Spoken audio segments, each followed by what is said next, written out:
guys, tuturuan ko kayo paano mag-cheat ang manok na pula. So, burahin, ang una nyung gagawin, may manok na pula kayo. Burahin nyo yung mobile manok na pula nyo. Tapos, punta kayo sa Google and search nyo manok na pula. Ay, mali. Game, diba? Manok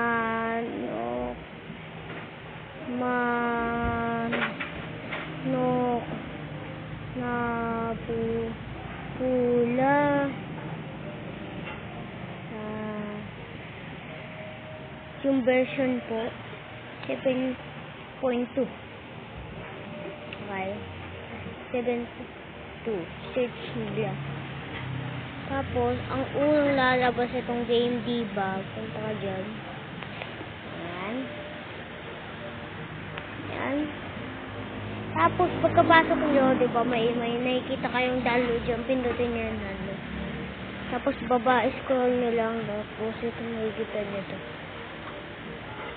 Balang kayo. Tayo nyo to. Please wait daw. Kaya hintayin natin. Download.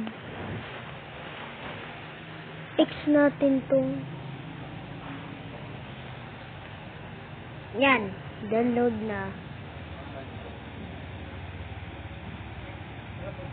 So, bye-bye guys. Yan na. Yan na po. Legit. Hintayin nyo na lang yan matapos. Tapos, i-download nyo na lang. Tapos, na-install nyo. Bye-bye. Okay guys.